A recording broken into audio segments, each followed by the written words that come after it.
1 रुपया वाढ केली म्हणजे आमच्या डिबेंचरचा विषय संपला असं त्या ठिकाणी नाही. 40% डिबेंचर्स या विषयावर काल कोणीही एकाही संचालकानं त्या ठिकाणी वाच्यता केली नाही. किंबहुना आमच्या मोर्चाची थोडीशी दखल घेतली नाही. खरं म्हणजे वसुबारसच्या कार्यक्रमामध्ये आम्ही जे मोर्चामध्ये मांडलं ते आम्हाला तिथल्या चेअरमन किंवा त्या संचालकांनी त्याला उत्तर देणं भाग होतं, पण 2 नेत्यांनी त्याचं उत्तर कायच्या काय देऊन टाकलं, पण त्याला काय अर्थही नव्हता. त्यांनी वाटतं तसे ते त्या ह्याच्यात बोलले. शेवटी ग्राहकांच्यावर बोजाने टाकता दर फरक देणार होते, पण त्यात तसलं काही दिसून आलेलं नाही. आणि नेत्यांच्याकडनं सांगितलं जाते ते खरेदी विक्री हा धंद्यातला विषय असतो, ते असं होतच असते. वेगळं काय केलं तुम्ही? जो विषय होता तो विषय बाजूला ठेवला आणि राजकीय त्याला दिशा देऊन, राजकीय रंग देऊन आमचा मुख्य विषय होता तो विषय त्यांनी कुठेतरी डायव्हर्ट केला. धनाजी संताजी जशी मुघलांच्या घोड्यांना पाण्यात दिसत होती, तसं आजही काही लोकांना भाडीक नजरेसमोरून जायला तयार नाहीत. कोल्हापूर जिल्हा सहकारी दूध उत्पादक संघ अर्थात गोकुळ या संघानं प्राथमिक सहकारी दूध संस्था, ज्या प्राथमिक दूध संस्था संघाला दूध पुरवठा करतात, त्या दूध संस्थांच्या चालू आर्थिक वर्षातील फरक बिलातून मोठ्या प्रमाणात डिबेंचर्सची रक्कम कपात केली. त्याची टक्केवारी बघायला गेली तर सुमारे 40% जवळपास ती टक्केवारी आहे. आणि ही 30 वर्षाच्या इतिहासामध्ये सगळ्यात उच्चांकी डिबेंचर्स कपात आहे असं मला या ठिकाणी म्हणावं लागेल. आणि ही कपात प्राथमिक दूध संस्थांना परवडणारी नाही किंवा त्यांना विश्वासात न घेता झालेली ही कपात आहे असं आमचं मत आहे. आणि ती डिबेंचर्स रक्कमची जी 40% कपात केलेली रक्कम आहे ती आमच्या प्राथमिक दूध संस्थेना मागील आर्थिक वर्षाच्या मध्ये जी कपात केली होती त्या पद्धतीनं कपात करावी आणि उर्वरित पैसे आम्हा सर्व प्राथमिक दूध संस्थेच्या खात्यावर त्यांनी पाठवावे अशा उद्देशानं आम्ही या संस्थेचे MD गोडबोले साहेबांना वारंवार भेटून निवेदनं दिली होती. त्यांना एक 15 दिवसाचा अवधी देऊन ही आमची दखल न घेतल्याने आम्ही त्या ठिकाणी त्यांना इशारा दिला होता. संचालक मंडळाने त्यावेळी दखल आमची घेतली नसल्यानं इशारा दिला होता की जर ह्या विषय दिवाळीच्या अगोदर जर या विषयावर आपण तोडगा नाही काढला तर आम्ही भव्य जनावरांचा सहमोर्चा आपल्या गोकुळ जिल्हा दूध संघाच्या ताराबाई पार्क ऑफिसवर काढण्यात मागं पुढे बघणार नाही. तरी सुद्धा त्यांनी आमच्या त्या आव्हानाची दखल न घेतल्या कारणानं आम्ही 16 तारखेला कोल्हापूर जिल्ह्याच्या तमाम दूध उत्पादक शेतकरी यांच्या वतीनं आणि संस्था चालकांच्या वतीनं भव्य असा 4-5 हजार लोकांचा मोर्चा आम्ही त्या ठिकाणी दूध संघाच्या कार्यालयावर काढला. आणि त्या ठिकाणी मोर्चा शांततेत झाला. त्या ठिकाणी जे काही विश्वस्त म्हणून बसलेले संचालक मंडळाचे काही संचालक त्या ठिकाणी उपस्थित होते. त्या ठिकाणी बोलत असताना आमच्या दूध संस्थेच्या प्रतिनिधींच्या सोबत सकारात्मक चर्चा केली. म्हणजे अतिशय चांगल्या पद्धतीने यात आम्ही मार्ग काढतो आणि तुमची दिवाळी आम्ही चांगल्या पद्धतीने गोड करतो असं आश्वस्त केल्यानं आनंदानं आम्ही त्या ठिकाणी बाहेर पडलो होतो. परंतु काल वसुबारसेच्या निमित्तानं कोल्हापूर जिल्हा दूध संघाच्या कार्यालयामध्ये आणि पटांगणामध्ये मोठा कार्यक्रम संघाने आयोजित केला होता. आणि त्या कार्यक्रमामध्ये संघाचे सर्व संचालक आणि त्या संघावर संचालकांच्या काम करणारे नेते यांनी त्यांच्या माध्यमातून आमची जी मुख्य मागणी होती की डिबेंचरची रक्कम 40% कपात केलेली रक्कम आम्हाला परत करा आणि किंवा जर ती कपात केलेली रक्कम परत करणं अशक्य असेल तर तुम्ही आम्हाला वाढीव फरक बिल द्या, आमचा तो फरक बिल आम्हाला खाली उत्पादकांना वाटता येईल. ह्या विषयावर कोणीही वाच्यता कालच्या त्या वसुबारसाच्या कार्यक्रमामध्ये केली नाही. आमची भ्रमनिराशा केली. त्यांनी दुधाचा दर 1 रुपया वाढला आणि पशुखाद्याच्या पोत्याचा दर 50 रुपयाने कमी केला. परंतु त्याच्यावर आमचं समाधान नाही. दर वाढ झाली ही आनंदाची बातमी आहे आमच्यासाठी. तो आमच्यासाठी आनंदाचा क्षण आहे. ते रुटीनचं काम आहे. त्यामध्ये काय फार मोठं त्यांनी घोषणा केली असं आमचं मत नाही आहे. ते रुटीनचं काम आहे. इकडं विक्री दर वाढल्यामुळं खरेदी दर सुद्धा वाढवतात. ते रुटीनचं काम असल्यामुळे 1 रुपया वाढ केली म्हणजे आमच्या डिबेंचरचा विषय संपला असं त्या ठिकाणी नाही.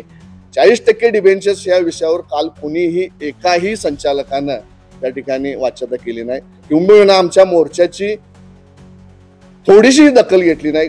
उलट आमच्या मोर्चाचं थोडंसं वेगळ्या पद्धतीनं त्यांनी राजकीय वळण देऊन राजकीय भाष्य त्या ठिकाणी करण्यात आलं. परंतु त्या ठिकाणी आम्ही हा राजकीय मोर्चा काढलेला नव्हता. आम्ही आमच्या डिबेंचर्स रक्कमे व्यतिरिक्त एकही दुसरा विषय त्या ठिकाणी काढला नव्हता. अन्यथा कोणत्याही संचालकावर टीका केली नव्हती. कोणत्याही नेत्यावर आम्ही त्या ठिकाणी टीका केली नव्हती. कारण आमची मागणी होती की दूध उत्पादकांच्या ज्या डिबेंचरची रक्कम 40% कपात केल्या त्यामधली रक्कम आम्हाला परत मिळावी एवढीच मागणी होती. परंतु काही नेत्यांनी त्या ठिकाणी तो विषय डायव्हर्ट केला, राजकीय विषयाकडे नेऊन वळवून त्या ठिकाणी कोल्हापूर जिल्ह्यातल्या तमाम आमच्या शेतकरी बांधवांची, दूध उत्पादकांच्या, संस्था चालकांची भ्रमनिराशा त्या ठिकाणी त्यांनी केली. तो त्यांचा कालचा निर्णय किंवा त्यांचं जे काही वक्तव्य आहे ते वक्तव्य आम्हाला न पटण्यासारखं आहे. त्या वक्तव्यावर आज आम्ही काही बोलू शकत नाही, कारण आम्ही ह्या विषयासाठी राजकारण अजिबात करणार नाही. ते नेते मंडळी आहेत, त्यांच्यावर बोलण्या इतकी आमची मोठी एवढी उंची नाही. परंतु जे वक्तव्य झाली ती वक्तव्य कोल्हापूर जिल्ह्याला दिशाहीन वक्तव्य होती. जो विषय होता तो विषय बाजूला ठेवला आणि राजकीय त्याला दिशा देऊन, राजकीय रंग देऊन आमचा मुख्य विषय होता तो विषय त्यांनी कुठेतरी डायव्हर्ट केला असं आमचं प्रामाणिक मत आहे. आता काल त्यांनी जी घोषणा केली त्या घोषणेवर 100% आम्ही सगळे प्राथमिक दूध उत्पादक, दूध संस्था चालक असमाधानी आहे. दिवाळीनंतर आम्ही आमच्या कोल्हापूर जिल्ह्यातल्या तमाम सगळ्या दूध उत्पादक आणि आमच्या संस्था चालकांची एक आढावा बैठक घेणार आणि दूध संघाने आमच्यावर जो अन्याय केलाय त्या अन्यायाच्या विरोधात पुढील दिशा ठरवणार आणि पुढील दिशा आमची ही सहकार खात्याकडे आम्ही योग्य प्रमाणात आमची दाद मागणार. सहकार खात्याकडून योग्य दाद मागून सहकार खात्याकडून योग्य सर्व कागदपत्रांची उपलब्धता करून आम्ही जर सहकार खात्याकडूनही नाही मिळाला नाही तर न्यायालयाचे दरवाजे, न्यायालयाची पायरी आम्ही चढून त्या शेतकऱ्यांना न्याय देण्यासाठी 100% आम्ही पुढच्या काळामध्ये काम करणार. दिशाभूल करायची अशा पद्धतीचं वक्तव्य एका नेतृत्वाकडनं करण्यात आलं ते म्हणजे कोणतं, तर अजूनही ते महाडिक आणि महाडिकांचे जावाई ह्या भोवती अजूनही त्यांचं चक्र फिरत आहे असं आम्हाला वाटते त्यांच्या कालच्या स्टेटमेंटमध्ये. कारण खऱ्या अर्थानं गेल्या 4.5-5 वर्षांमध्ये ती सत्ता ही महाविकास आघाडी म्हणून सत्ता तिथं अस्तित्वात असताना आजही महाडिक साहेबांच्या जावयाचा ठेका तिथं पुण्यामध्ये चालू आहे. परत तो ठेका संपलेला असताना त्यांना मुदतवाढ द्यायचं काम सुद्धा ह्या संचालक मंडळानंच केलेलं आहे.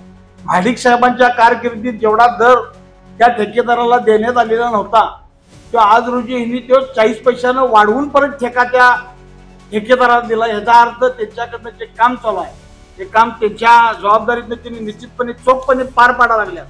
पण एक वेगळी दिशा द्यायचं महाडिक आणि महाडकांचे जावाई म्हणजे जसं धनाजी संताजी जशी मुघलांच्या घोड्यांना पाण्यात दिसत होती तसं आजही काही लोकांना महाडिक नजरेसमोरून जायला तयार नाही.